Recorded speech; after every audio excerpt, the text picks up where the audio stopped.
देवभूमि द्वारिका में भगवान कृष्ण द्वारिकाधीश के रूप में विराजते हैं। यहां जो कुछ भी होता है वो द्वारिकाधीश की इच्छा से ही होता है।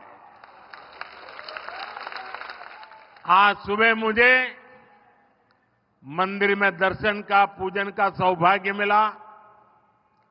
द्वारिका के लिए कहा जाता है कि ये 4 धाम और सप्तपुरी दोनों का हिस्सा है।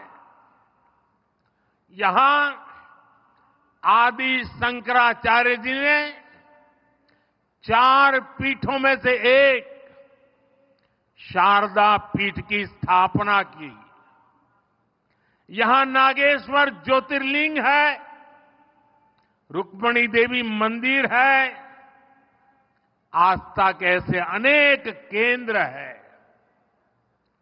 और मुझे बीते दिनों देश काज करते करते देव काज के निमित्त देश के अनेक तीर्थों की यात्रा का सौभाग्य मिला है। आज द्वारिका धाम में भी उसी दिव्यता को अनुभव कर रहा हूं। आज सुबह ही मुझे ऐसा एक और अनुभव हुआ। मैंने वो पल बिताए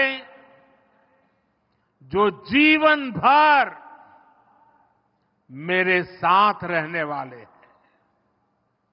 मैंने गहरे समुद्र के भीतर जाकर प्राचीन द्वारिका जी के दर्शन किए।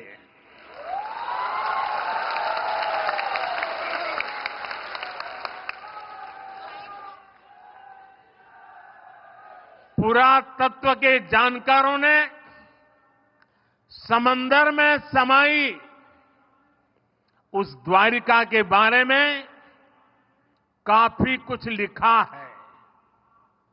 हमारे शास्त्रों में भी द्वारिका के बारे में कहा गया है, भविष्यति पुरी रम्या सद्वारा प्राज्ञ तोरणा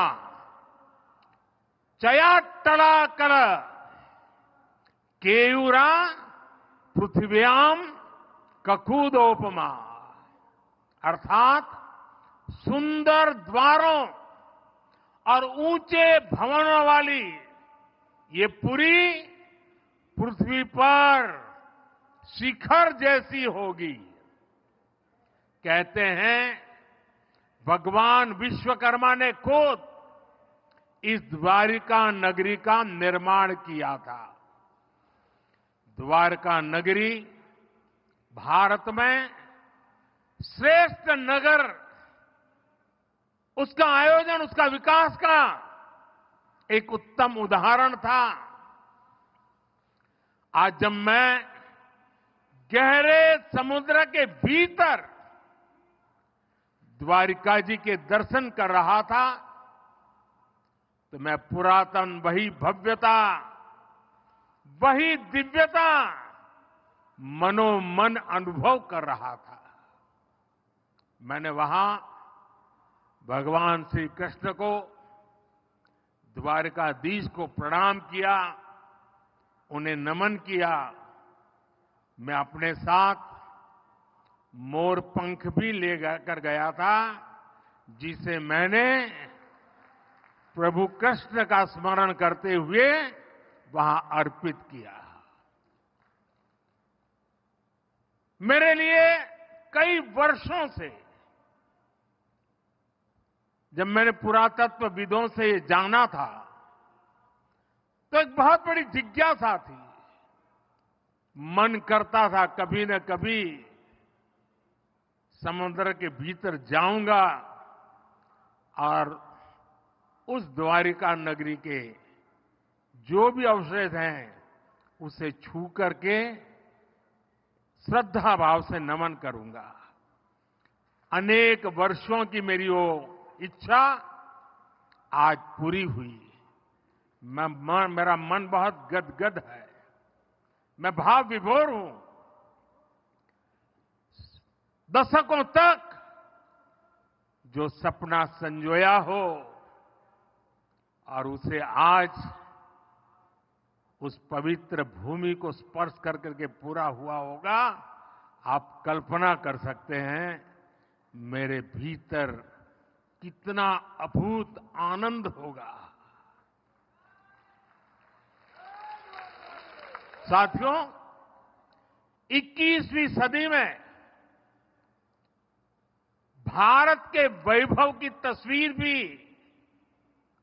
मेरी आंखों में घूम रही थी और मैं लंबे समय तक अंदर रहा। मैं समुद्र द्वार और आज के यहां देर आई आने में उसका कारण भी मैं अंदर काफी देर रुका रहा। मैं समुद्र द्वारका के उस दर्शन से विकसित भारत के संकल्प को और मजबूत करके आया हूं। क्या खबर है भैया?